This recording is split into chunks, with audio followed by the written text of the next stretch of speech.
안녕하세요. 마인드 코치 김종환입니다. 자, 6월 마지막 주죠. 마지막 주 우리 스트레스, 내가 원하는 결과가 안 나왔으면 스트레스 많이 받잖아요. 그죠? 그런데 스트레스 이거 제가 정말 진심으로 말씀드립니다. 제 얘기를 잘 들어주시기 바랍니다. 먼저 이 스트레스는 기본적으로 부정적 기억이라는 형태에서 발생하는 경우가 되게 많습니다.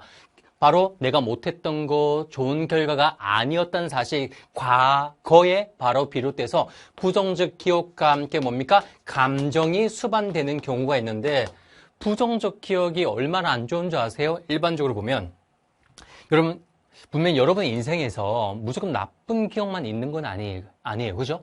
좋은 기억만 있는 것도 아니겠지만요. 때로 한 번씩 순간순간 드는 생각은 부정적 기억이 많아요? 긍정적 기억이 많아요? 부정적 기억이죠. 이게 여러분이 부정적이라는 것이 아니라 일반적으로 뇌과학자들을 밝힌 게 긍정적 기억에 바로 부정적 기억을 비교하다 보면 긍정적 기억에 비해서 부정적 기억의 힘이 무려 7배 이상이 높다라고 얘기하는 거죠. 그래서 갑자기 문득 생각나는 게 부정적 기억이 훨씬 더 잘 나타날 가능성이 크다는 거예요. 그런데 이 부정적 기억을요, 마치 여러분 가운데서 습관적으로 그냥 하시는 분들이 되게 많거든요. 그러면 여기서 끝나는 것이 아니라 내 뇌가 부정적 기억에 초점을 점점 더 맞추는 습관의 형태로 만들어지며 거기다가 특히 암기 기억력을 담당하는 해마의 기억 자체가 점점 더 감퇴하는 경우가 되게 많이 발생합니다. 거기서 끝나는 게 아니죠. 자존감도 잃어가죠. 스스로에 대해서 비난, 질책, 비판하는 게 여러분의 습관 형태로 만들어지다 보니 더 이상 나아갈 수 있는 힘이 없다는 거예요. 여러분이 지금 6월이잖아요. 6월이라고 하는 게 만약에 수능이라는 여러분의 인생, 어쨌든 대학을 결정하는 시험이 6월 평가원이라면 마음껏 슬퍼하십시오. 마음껏 후회하십시오. 괜찮아요.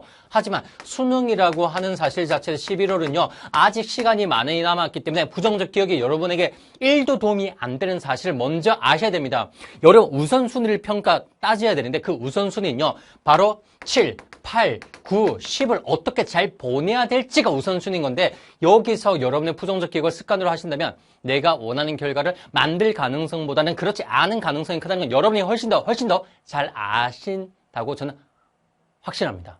이해하셨죠? 그렇다면 내가 어떻게 해야 되는지 한번 이걸 보겠습니다. 먼저 원리를 설명드리자면 사람이 상황을 마주하게 되고 내가 그 결과잖아요. 마주하게 돼서 뭐 생각이라는 것도 아닌데 이걸 되게 쉽게 말씀드리면 인간이 결과, 상황을 마주하게 되면 생각이란 걸 해요. 생각이란 걸 하게 되는데 이 생각은 그냥 하는 게 아닙니다. 첫 번째는 내가 가지고 있는 믿음, 확신, 신념, 가치관 등등을 얘기하는데 믿음. 근데 이 믿음이 그냥 만들어진 게 아니죠. 내가 어릴 적 환경에서 내가 자라오면서 어떠한 정보, 지식을 습득했으면 그 다음 뭡니까? 그 안에 내가 가졌던 경험을 통해서 믿음이 생기고 믿음을 통해서 생각이 나오는 거예요. 그런데 생각이라고 하는 거 잘 보십시오.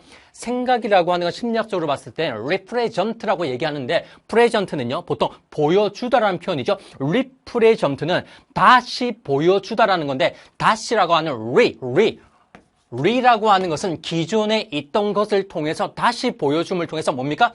기존에 내가 가지고 있는 정보나 경험적 사실이 결국 represent, 생각이라는 형태로 바로 발현된다는 거죠. 좋은 경험이 많으냐, 나쁜 경험이 많냐, 이것도 달라지겠지만 내가 여기서 믿음이 긍정적, 부정적, 이것에 따라서 어떤 경험을 선택할지는 여기서 나온다는 얘기죠. 그리고 생각이란 걸 하는데 당연히 긍정적인 믿음과 좋은 경험이 많으면요. 긍정적인 생각을 해서 아니야 나 할 수 있어. 아직 시간 많이 남아서 7, 8, 9, 10 내가 좀 더 열심히 선생님 질문도 많이 하고 내가 좀 더 내가 체계적으로 잡는다면 될 거야 라는 생각이 발생하는 거죠. 그런데 여기서 끝나는 게 아니라 생각이 뭡니까?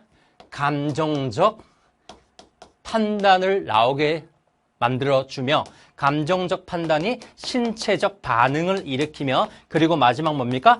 판단, 결정을 통해서 여기서 또 하나 누구는 행동을 하거나 누구는 감정에 휩싸이는 경우가 많다는 얘기죠. 수동적인 형태죠.